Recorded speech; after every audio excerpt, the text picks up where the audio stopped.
This is the story of a rivalry created from thin air, one with highs, lows, excitement, and sorrow. Conflicted. In 2014, then UConn athletic director Ward Manuel announced Bob Diaco as the next UConn head football coach, succeeding Paul Pasqualoni's disastrous tenure in Stores. Bob Diaco brought an elite-looking resume with him to Connecticut. He had recently won the Broyles Award for Best Assistant Coach in the country, beating out names like Mike Bobo and Cliff Kingsbury. Diaco also had an energy that his predecessor severely lacked, and UConn fans quickly embraced him for that reason. In his introductory press conference, he even covered up his neck to explain how he deters energy vampires when they try to drain his energy. So he was a little crazy, but hey, crazy can be fun. It just proves what I think all of us knew, which is that Bob Diaco might be clinically insane. So about a year later, when the announcement of the conflict rivalry came out, people were surprised, but it wasn't exactly surprising. I thought it was a fake Twitter account that had popped up on my screen somehow, that it was not associated with the UConn football program. On the afternoon of June 1st, 2015, the civil conflict was born. It was initially criticized, and rightfully so. It was a pretty crazy idea. I thought it was a joke. I thought it was honestly a joke. I talked to one of the SIDs at UConn at the time, but I don't think they were sure that it was real either. I worked in a college athletic department for 5 years. You don't get to start things like this on your own. It certainly didn't help that UCF did not seem to reciprocate the desire to have a trophy game with UConn. For Bob Diaco, it had been a dream for many, many months. But we're excited about this North-South battle.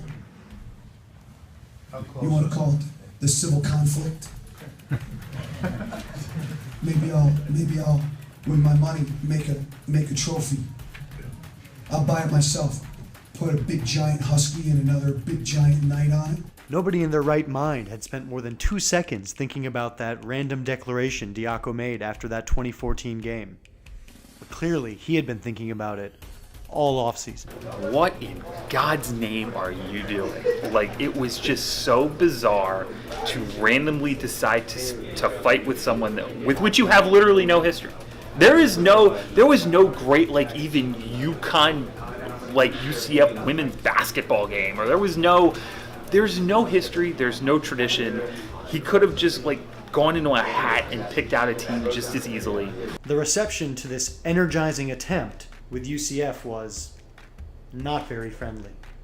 Well, I haven't even mentioned that to the team. We're just looking to get a win, and conference games are very important to us. But I'm sure as the week goes on, they'll be asking me about it and stuff. But I'm more interested in the conference game, and obviously if there's a trophy involved in it, that's great, and may the better team win it. Despite all the criticism, some of it warranted, some of it not, Bob remained steadfast. I'm not sure it's a one-man show or there's more than one man involved. I don't know, but it's all good either way. Just quintessential college football. Just trying to add some positive, fun energy to a football game and a conference. At the very least, this game was going to get some extra attention. So was it really that bad of an idea? If Bob Diaco's plan was to create something out of nothing, because he knew they were going to beat UCF that year. He knew, we got them this year. We got them, we're going to get a big win. Yes, you can make the argument, that it was worth it, and that it certainly started a conversation. You can't argue that. Sure, it was a little harebrained. And yes, it wasn't the best execution. But it undeniably had people talking about UConn football in June, and an American Athletic Conference matchup that previously was completely off the radar. The players actually ended up embracing it, and if they were extra motivated and UConn got extra attention, isn't that a good thing? Another reason people said it was dumb was because UCF was so much better than UConn. Well, when those teams met in 2015, you might not have known that was the case.